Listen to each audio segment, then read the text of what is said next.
Donc on a vu hier qu'il fallait s'éloigner du précipice parce qu'il y a des vents soudains qui viennent. Et d'habitude, c'est comme ça que l'homme tombe dans le péché. Il croit que tout ira bien, il est proche du péché, et zloup, rentre en lui un souffle de bêtise, et il fait la bêtise, la grosse bêtise, gros malin. Donc, il y a une mitzvah de s'éloigner du trou, s'éloigner du péché, comme ça, même si tous les vents, tous les types de Yetzer Hara viendront, nous pousseront à cela, on a une distance de sécurité qui fait qu'on peut plus facilement se battre contre le Yetzer Hara. Et le Rav continue. La relation sexuelle avec sa femme est tout à fait autorisée. Omnam, en plus, c'est une mitzvah, d'accord, c'est une mitzvah de la Torah, les gens ne savent pas. C'est une mitzvah de la Torah, mitzvah on a. Même si elle ne peut pas avoir d'enfant, elle est déjà enceinte ou toute autre chose, d'accord, il y a une mitzvah de relation avec sa femme. Omnam, cependant, kvar tiknu tvila le balei kareain. Les sages d'Israël ont beaucoup recommandé qu'après qu'on ait une relation avec sa femme, on aille au mikvé. Puis à l'époque, les mikvés n'étaient pas chauffés sympas comme aujourd'hui. Il y avait des mikvés glaciales. Shelo yu talmidei chachamim mesuim etzel neshotehem ketarnegolim, pour pas que les talmidei chachamim, les étudiants en Torah, se trouvent chez leurs femmes comme des coqs. D'accord? Trop quoi, ça veut dire en deux mots, le type il est accro. Les filles shafal pi shamase asmo mutar, car bien que la chose en elle-même elle est permise, omnam kvar hu matbiya basmo shel adam atahava azot. Ça, néanmoins, ça entérine dans la personne cette tahava, cette envie. C'est connu. Chaque plaisir qu'on a sur terre, plus on en a, plus on en veut. C'est pas que quand on en a, ça nous rassasie, ça te rassasie sur place, mais après le désir devient encore plus grand. C'est très connu, c'est comme ça. Donc là aussi, plus tu auras de relations avec ta femme, plus tu vas créer une accoutumance avec elle, et non seulement avec elle, et puis après tu commences à regarder à gauche et à droite, et puis le Rav ce qu'il nous dit ici, de là-bas il peut arriver à être entraîné à l'interdit, et vu qu'il est accro maintenant, il est accro à tout ce qui est féminin. Comme on dit dans le sage des morts bénis, Evar Katan Ishba Adam, il y a un petit organe chez l'homme, Masbio Raev, celui qui le rassasie, il est affamé, Mariv, vous savez, celui qui la femme, il est rassasié. Ça, c'est une chose à savoir, non seulement ce qui concerne ce petit organe-là, mais tout plaisir, d'accord? Quelqu'un, je sais pas, il mange quelque chose de bon qu'il aime bien, il va créer l'accoutumance, il va commencer à aimer cela, c'est comme ça. Il va toutes sortes de choses, d'accord? Velod, et il faut utiliser ce principe qu'il y a dans notre être, qui est que chaque chose bonne, on crée une accoutumance à cela. Il faut faire une accoutumance à la Torah, à l'étude de Torah, d'accord? C'est marqué, celui qui aime l'argent, il ne sera jamais rassasié d'argent. On peut prendre cela et le mettre dans la Torah. Celui qui aime la Torah, il ne sera jamais rassasié de Torah. Et comme ça, tu gagnes tout, Bezrat Hashem. Et la shafil ou beshat arouya va être agon amo al Rabbi Eliezer. Mais même au moment où c'est le moment d'avoir des relations avec sa femme, et c'est Aït Agoun, c'est le moment aussi approprié, amo al Rabbi Eliezer, ils ont dit sur Rabbi Eliezer, donc Rabbi Eliezer était un grand rabbin, c'est le plus grand rabbin c'est le seul qui est appelé Rabbi Eliezer Agadol, le grand Rabbi Eliezer, c'est le premier rabbin qui citait dans la Mishnah et dans la Gemara, et on dit que c'est le Gilgul de Moshe Rabbeinu. Alors, c'est écrit à son propos, Shaya Megale Tefach, il dévoilait un point, donc 8 cm de sa femme, au Mechaset Fachaim, et il en cachait 16 cm. Ça veut dire qu'il faisait cette action avec beaucoup de pudeur. Mais Domé Lemi Shekfa Oshed, et il ressemblait à quelqu'un qu'un démon l'a obligé à faire ça.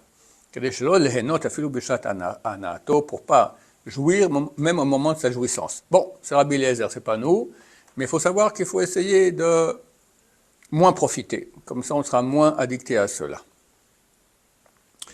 C'est cela la Kedusha, d'accord, chacun au niveau où il est. Il y avait un grand rabbin, un grand Talmid Chacham, un grand tzaddik à Bnei Brak, le Rav Michael Yehuda Lefkovitch. Quand il est décédé, alors dans son testament c'était écrit, je demande qu'on prenne ma civière, d'accord, on prend la civière pour amener on l'amenait depuis la yeshiva où il enseignait jusqu'à la tombe. Je demande qu'on passe par chez moi à la maison. Parce que chez moi à la maison, il y avait une sainteté de pudeur et de proximité de Dieu qui mérite qu'on fasse ce détour-là. Quelqu'un peut écrire ça, hein? Fantastique. Voilà. Hamalbushim vakishutim. On passe à un autre sujet aussi, donc toujours dans le cadre de l'ascétisme, s'éloigner des plaisirs de ce monde. Hamalbushim, les habits, vakishutim, les décorations, donc les beaux habits. Lohizira Torah al yofiam, la Torah ne nous a pas interdit qu'on ait des beaux habits. Or al tavnitam, ou la façon, la coupure qu'ils ont. Ella shelo yebahem kilaim.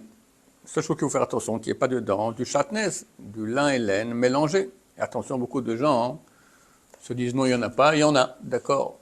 Chaque seconde que quelqu'un porte un habit qui a du chatnez, chaque seconde il fait un interdit de la Torah comme manger du porc. Et tous ces prières ne sont pas reçues. Donc ça vaut la peine de vérifier, de vaincre la paresse. C'est une paresse très bizarre, d'accord. Les gens n'aiment pas aller vérifier, faire vérifier leur habit. Très souvent, il y a du chatnez total. Je connais des gens qui portaient, j'ai donné l'habit pour quelqu'un à vérifier, ils m'ont dit on le garde. Parce que c'est pas qu'il y a un fil dedans qui passe, c'est tout du mélange lin-laine. D'accord? Il fera quoi de cet habit-là? Il va le vendre à un autre juif, il ne peut pas le porter non plus. Alors le type a dit non, je veux quand même l'habit en retour. D'accord? Alors je lui ai donné, d'accord, je crois que vous l'avez donné un goy, je ne sais pas ce qu'il a fait avec. Voilà, il faut faire très attention, donc c'est des choses qui sont courantes. Et aussi, veillez, un tzitzit, s'ils ont 4 angles, alors il faut y mettre un tzitzit. Vaskula mutarim, alors ils sont tous autorisés. Ça, c'est ce que la Torah demande. Omnam, cependant. Milo yeda shemilvishat hape'er ve'arikma timashech hagava. Qui ne sait pas que du fait qu'on s'habille avec des beaux habits et avec des broderies, c'était à l'époque, timashech hagava, on va entraîner vers soi la gava, le kavod, comment on appelle ça, la fierté, l'orgueil.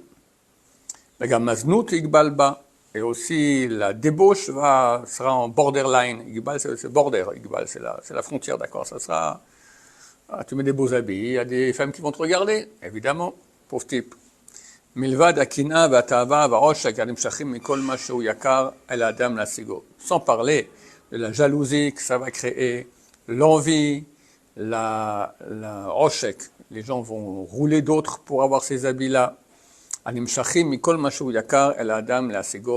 sont entraînés par toute chose qui est précieuse à l'être humain à acquérir. Ils ont déjà dit, nos sages de mémoire bénis,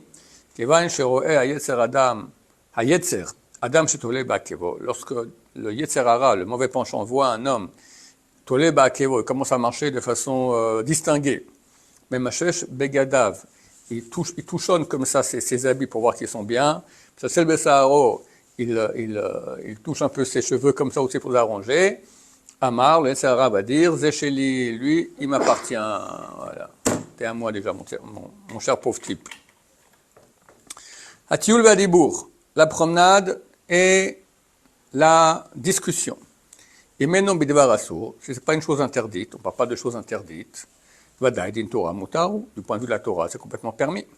Omnam, cependant, Kama Bitul Torah nimshach mimenu. Combien de Bitul Torah? Bitul Torah, c'est le péché le plus grave de toute la Torah. Dieu a dit, je suis prêt à pardonner l'assassinat, l'avodazara, donc l'idolâtrie et les interdictions sexuelles, qui sont les plus graves, n'est pas Bitul Torah.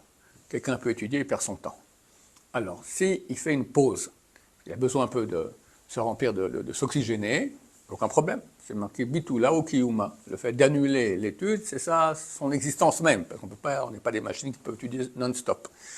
Mais quelqu'un s'assied avec des copains, 2 heures pour parler de tout et de rien. D'abord, à l'éveil, qu'il n'y ait pas des paroles interdites. D'habitude, c'est bourré de paroles interdites aussi. Soit on fait du lachon hara, soit on fait de la rigolade. C'est aussi un problème, comme on a vu déjà auparavant. Soit on parle de filles, à Dieu ne plaise. D'accord? Donc, à part ça, même si c'est complètement caché à tout ce qui parle, mais tout le Torah. Comment tu prends 2 heures de ta vie pour perdre? C'est la vie, c'est la vie. La vie, elle ne revient pas. La vie est très courte, très très courte. Et une fois qu'on meurt, c'est fini pour toujours. Le Gaon de Vilna, il dit que lorsque la personne est morte, dans la civière qu'on va amener, on va l'amener à la tombe, elle souffre énormément parce qu'elle est parmi des gens vivants et elle est extrêmement jalouse qui peuvent encore faire des mitzvot. Lui, c'est terminé. Voilà, une fois qu'on a terminé, on a terminé. On ne peut pu faire une seule mitzvah, terminé. Qui que tu sois, mon cher Rabbeinu, une fois que tu es mort, tu es mort. Et on regrette terriblement le temps qu'on a perdu, qu'on aurait pu faire encore des mitzvot, encore des mitzvot. Et toi, tu vas causer maintenant 2 heures avec tes copains. Alors continue, Kama mina shonara, combien il y a de la shonara là-bas, Kama mina shkarim, combien de mensonges, Kama mina etsanout, combien de la rigolade, voilà ce qu'on a dit. Vomer, il est écrit dans les proverbes, Berov darim lo yerdal pesha, avec beaucoup de paroles, forcément on ne pourra pas s'empêcher de faire des péchés. Comme on dit les salles d'Israël, une parole vaut une pièce, un silence vaut 2 pièces. Et toute ma jeunesse, un grand sage a dit, j'ai vécu parmi les salles d'Israël, j'ai pas vu de choses meilleures, de meilleur corps que le silence. Baruch Adonai, l'olam, amen va amen.